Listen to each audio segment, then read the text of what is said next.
Welcome to our YouTube channel for daily jobs update. और आज हम इस वीडियो में एसबीआई क्लर्क के recruitment notification online form apply process के बारे में पूरी जानकारी लेकर आ चुके हैं और मेरे दोस्त आपको पूरी जानकारी देंगे। जी हां दोस्तों, स्टेट बैंक ऑफ इंडिया ने 13,735 जूनियर एसोसिएट क्लर्क के खाली पदों को भरने के लिए नोटिफिकेशन रिलीज किया था। कैसे आप इस भर्ती के लिए अपने फॉर्म अप्लाई कर सकते हो बिना कोई मिस्टेक किए हुए, इसकी पूरी जानकारी हम आपको स्टेप बाय स्टेप रजिस्ट्रेशन से लेकर प्रिंट तक देंगे। बस आपको इस वीडियो को स्किप के बिना शुरू से लेकर एंड तक देखना है। उसके बाद वीडियो पसंद आए तो इसे लाइक और शेयर कर दें, चैनल पर नए हो तो इसे सब्सक्राइब कर ले। साथ ही साथ गाइड इस फॉर्म को अप्लाई करते हुए जो भी प्रॉब्लम आपके सामने आ रही है उन सभी का हल आपको इस वीडियो में मिल जाएगा। और हम आपको यह भी बताएंगे कि कौन सी वो कॉमन मिस्टेक है जिसे करने से आपके एप्लीकेशन फॉर्म रिजेक्ट हो सकते हैं। तो आपको इसे अपने माइंड में रखना है और इसे अवॉइड करते हुए ही आपको अपने फॉर्म अप्लाई करने हैं। तो बिना कोई वक्त गंवाए चलिए शुरू करते हैं। आपको इस वीडियो के डिस्क्रिप्शन बॉक्स में हमारी वेबसाइट का लिंक मिल जाएगा। यहां पर आपको इस भर्ती के रिगार्डिंग सभी डिटेल्स प्रोवाइड कर दी गई है। स्टेट बैंक ऑफ इंडिया ने जूनियर एसोसिएट क्लर्क के 13,735 खाली पदों को भरने के लिए नोटिफिकेशन रिलीज किया था। आप 7 जनवरी 2025 तक अपने फॉर्म अप्लाई कर सकते हैं। ग्रेजुएट डिग्री धारक कैंडिडेट ऑल इंडिया से अप्लाई कर सकते हैं। आपको इस पेज को नीचे स्क्रॉल डाउन करना है। इंपोर्टेंट लिंक सेक्शन में आकर ऑफिशियल नोटिफिकेशन पीडीएफ लिंक पर क्लिक करके इस भर्ती के नोटिफिकेशन को ओपन कर लेना है और इसमें से आपको पूरी डिटेल रीड कर लेनी है। उसके बाद आपको अप्लाई करना है।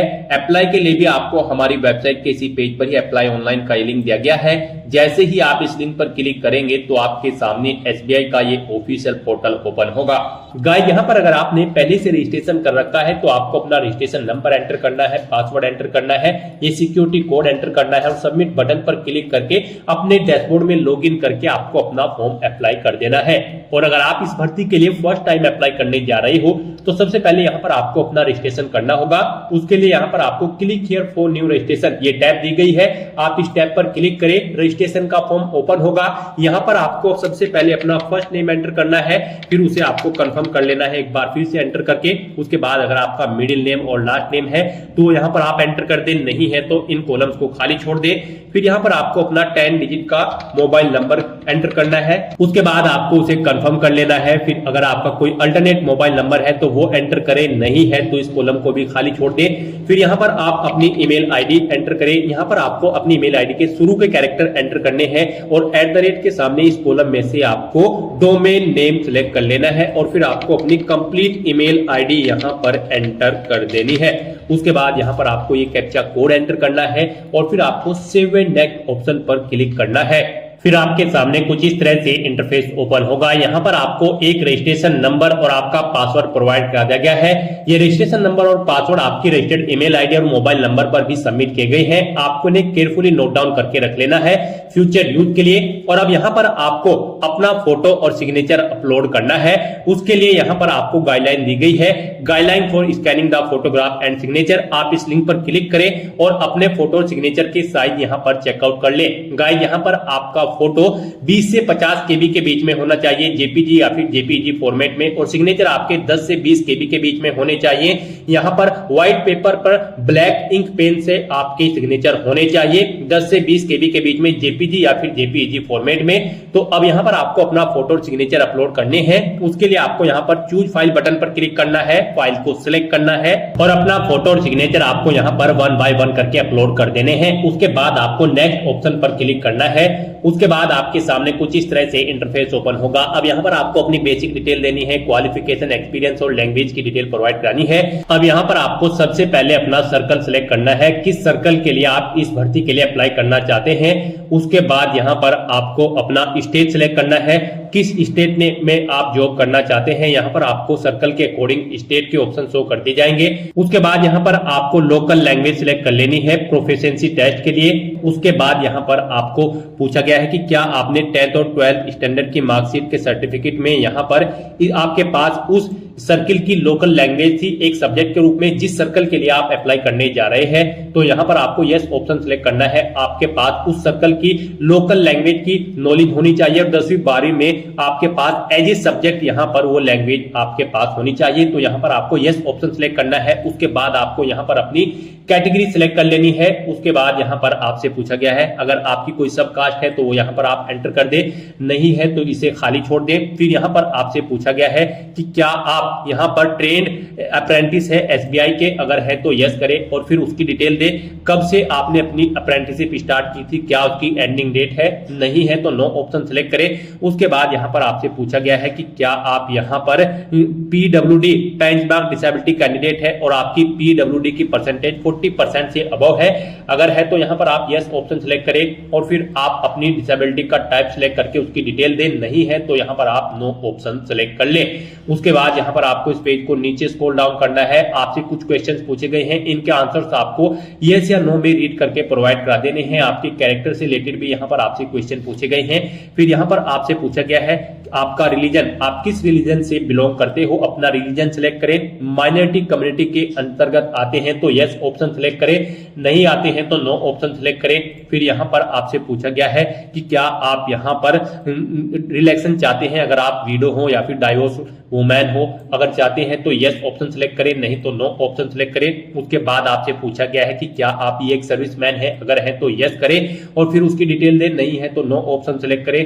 उसके बाद आपसे पूछा गया है कि क्या आप डिसेबल्ड ई एक्स सर्विसमैन कैंडिडेट है, अगर है तो यस करें, नहीं तो फिर आप नो ऑप्शन सेलेक्ट करें। यस है तो उसकी डिटेल दे, फिर नहीं तो नो ऑप्शन आप सेलेक्ट कर सकते हैं। उसके बाद आपसे पूछा गया है यहाँ पर ऐसे ही आपसे कुछ और क्वेश्चन पूछे गए हैं, इनके आंसर आपको रीड करके यस या नो में अपने अकॉर्डिंग प्रोवाइड कराने हैं। फिर यहाँ पर आपसे पूछा गया है कि क्या आप एसबीआई में क्लरिकल कैडर की किसी पोस्ट पर ऑलरेडी कार्यरत है, अगर है तो यस करें, नहीं है तो नो ऑप्शन सेलेक्ट करें। उसके बाद आपसे पूछा गया है कि क्या आप अर्लियर एम्प्लॉय हैं स्टेट बैंक ऑफ इंडिया के यहाँ पर और आप रिजाइन कर चुके हैं किसी क्लरिकल कैडर की पोस्ट पर, अगर कर चुके हैं तो यस करें, नहीं तो नो ऑप्शन सेलेक्ट करें। फिर यहाँ पर आपसे पूछा गया है कि क्या आप default repayment loans credit card के सेक्शन में हैं, यहाँ पर आप क्वेश्चन को रीड करें और इनके आंसर भी आप यस या नो में प्रोवाइड कराएं। उसके बाद यहाँ पर आपको अपने प्री एग्जाम का सेंटर सेलेक्ट कर लेना है, कहां पर आप प्री एग्जाम में पार्टिसिपेट करना चाहते हैं।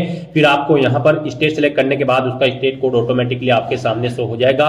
फिर यहाँ पर आपको एग्जाम सिटी सेलेक्ट कर लेनी है, यहाँ पर उस स्टेट की किस सिटी में आप एग्जाम में पार्टिसिपेट करना चाहते हैं।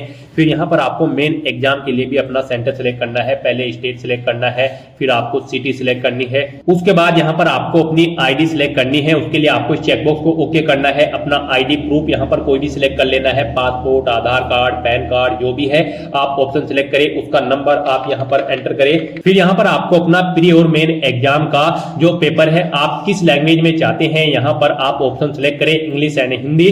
उसके बाद यहाँ पर आपको अपनी पर्सनल डिटेल प्रोवाइड करानी है। फिर यहाँ पर आपको अपनी डेट ऑफ बर्थ सिलेक्ट करनी है, उसमें आपको पहले डे सिलेक्ट करना है, फिर मंथ और फिर ईयर आपको सिलेक्ट कर लेना है।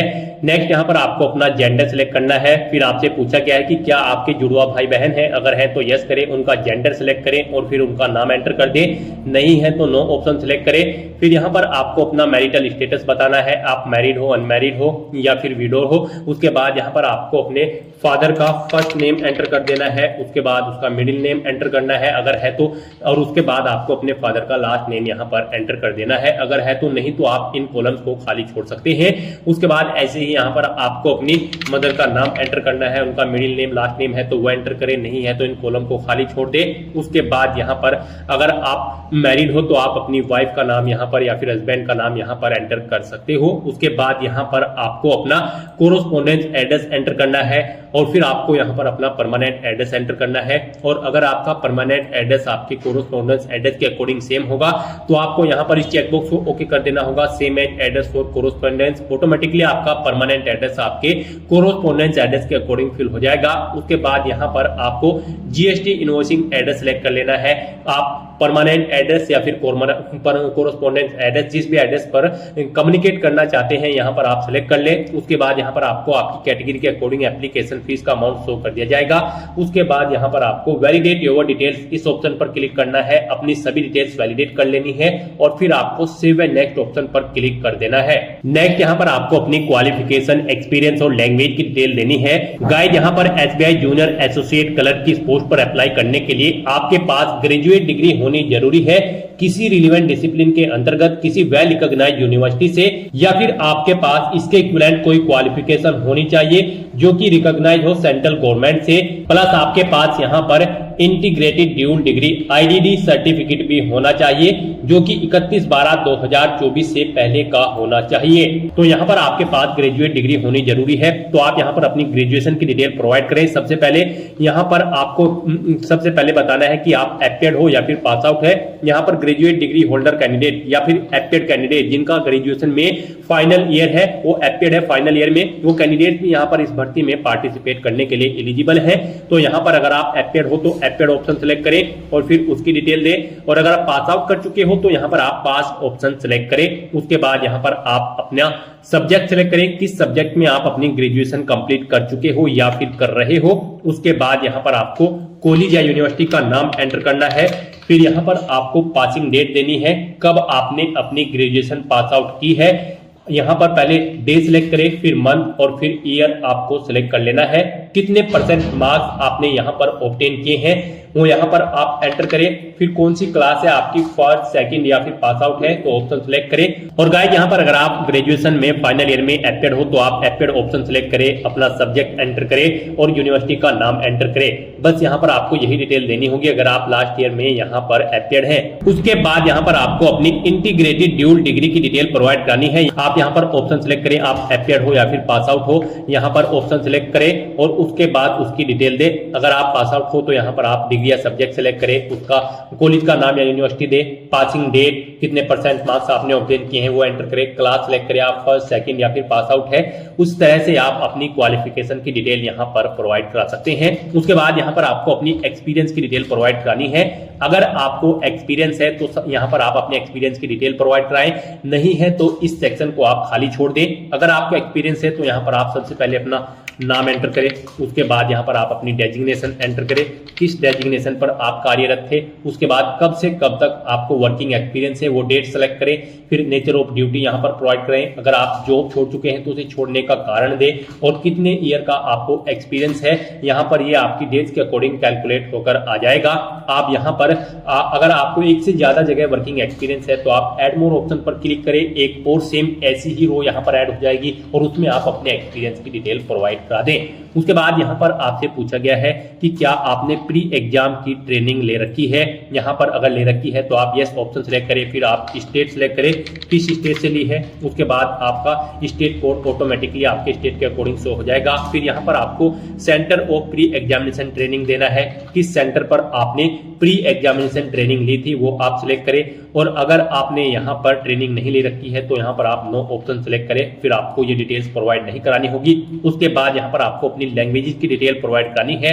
यहाँ पर आपको हिंदी लैंग्वेज को यहाँ पर रीड करना आना चाहिए, राइट और स्पीक करना आना चाहिए। उसके बाद आप कोई और लैंग्वेज अगर यहाँ पर जानते हैं जैसे कि इंग्लिश या फिर उर्दू या फिर कोई अन्य, तो उसका नाम यहाँ पर एंटर करें, उसके बारे में डिटेल प्रोवाइड कराएं। नहीं जानते हैं तो आप यहाँ पर इन कॉलम्स को खाली छोड़ सकते हैं। हिंदी लैंग्वेज आना आपको यहाँ पर मस्ट है। उसके बाद यहाँ पर इन सभी डिटेल्स को फिल करने के बाद आपको वैलिडेट योर डिटेल्स इस ऑप्शन पर क्लिक करना है, अपनी सभी डिटेल्स को वैलिडेट कर लेना है और फिर आपको सेव एंड नेक्स्ट ऑप्शन पर क्लिक कर देना है। फिर पीछे आपने जो डिटेल्स फिल की हैं उनका पूरा प्रीव्यू यहाँ पर आपको शो कर दिया गया है। आपको इस पेज को नीचे स्क्रॉल डाउन करना है, कहीं पर कोई मिस्टेक है तो आप बैक बटन पर क्लिक करके एडिट कर सकते हैं, नहीं तो आपको इस चेकबॉक्स को ओके करना है। और फिर यहाँ पर आपसे पूछा गया है कि क्या आपने जो नाम भरा है वो यहाँ पर आपका एग्जैक्टली मैच है आपके आईडी प्रूफ से। अगर है तो यस ऑप्शन के लिए आप इस चेकबॉक्स को ओके करें, और अगर आपके नाम में चेंज है तो आप इस सेकंड ऑप्शन को सिलेक्ट करें। उसके बाद यहाँ पर आपको कंप्लीट रजिस्ट्रेशन इस ऑप्शन पर क्लिक करना है। नेक्स्ट यहाँ पर आपको अपने डॉक्यूमेंट्स अपलोड करने हैं। तो गाइस जैसे कि स्टार्टिंग में हमने बात की थी कि कौन सी वो मिस्टेक है जिसे करने से आपके एप्लीकेशन फॉर्म यहाँ पर रिजेक्ट हो सकते हैं। तो गाइस जैसे ही आप अपलोड के सेक्शन में आएंगे तो यहाँ पर आपको अपने डॉक्यूमेंट दी गई गाइडलाइंस के अकॉर्डिंग ही अपलोड करने होंगे, अदरवाइज यहाँ पर आपके एप्लीकेशन फॉर्म रिजेक्ट हो सकते हैं। इस सेक्शन में आपको दी गई गाइडलाइंस के अकॉर्डिंग ही अपने डॉक्यूमेंट अपलोड करने हैं। यहाँ पर आपको अपना लैब टर्म इंप्रेशन और handwritten declaration document upload करना है। इसके लिए भी आपको गाइडलाइन दी गई है, गाइडलाइन फॉर डॉक्यूमेंट अपलोड। इस लिंक पर क्लिक करें, ये पीडीएफ ओपन होगी। यहाँ से आप चेकआउट करें, आपका लेफ्ट थंब इंप्रेशन जो है वो 20 से 50 केबी के बीच में होना चाहिए जेपीजी या फिर जेपीजी फॉर्मेट में, और जो आपका हैंड रिटन डिक्लेरेशन डॉक्यूमेंट है वो इंग्लिश में यहाँ पर 50 से 100 केबी के बीच में होना चाहिए जेपीजी या फिर जेपीजी फॉर्मेट में। तो यहाँ पर आपको चूज फाइल बटन पर क्लिक करना है, फाइल को सिलेक्ट कर लेना है और 1 बाय 1 करके अपने इन दोनों डॉक्यूमेंट्स को अपलोड कर देना है, और फिर आपको इस सिक्योरिटी कोड को एंटर करना है और फिर सेव एंड नेक्स्ट ऑप्शन पर क्लिक कर देना है। इस तरह से यहाँ पर आपका एप्लीकेशन फॉर्म सक्सेसफुली सबमिट हो चुका है। यहाँ पर अगर आप रिजर्व कैटेगरी से बिलोंग करते हो, यानी कि आप SC ST PH कैंडिडेट हैं, तो आपको कोई फीस जमा नहीं करानी है। आपका एप्लीकेशन फॉर्म सक्सेसफुली सबमिट हो चुका है। इसका एक हार्ड कॉपी प्रिंट आउट ले ले फ्यूचर यूज के लिए। और अगर आप जनरल OBC EWS कैंडिडेट हैं, तो आपको यहाँ पर 750 रुपए फीस के रूप में जमा कराने होंगे। यहाँ पर इस इंटरफेस पर आने से पहले आपको फीस पेमेंट के इंटरफेस पर रिडायरेक्ट किया जाएगा। वहां पर आप डेबिट कार्ड, क्रेडिट कार्ड या फिर नेट बैंकिंग के थ्रू अपना फीस पेमेंट करके अपना फॉर्म सबमिट कर सकते हो। उसके बाद आपके सामने यही एप्लीकेशन फॉर्म का प्रीव्यू शो होगा। यहां से आप अपना प्रिंट एप्लीकेशन ऑप्शन पर क्लिक करके एप्लीकेशन फॉर्म का एक हार्ड कॉपी प्रिंट आउट ले ले फ्यूचर यूज के लिए, फ्यूचर रेफरेंस के लिए। तो दोस्तों ऐसे आप state bank of India 13,735 junior associate clerk की पोस्ट के लिए अपने फॉर्म अप्लाई कर सकते हो बिना कोई मिस्टेक किए हुए। आज की इस वीडियो में बस इतना ही। आई होप ये वीडियो आपको पसंद आई होगी। अगर पसंद आई हो तो इसे लाइक और शेयर करें। चैनल पर नए हो तो इसे सब्सक्राइब कर लें। Thanks for watching.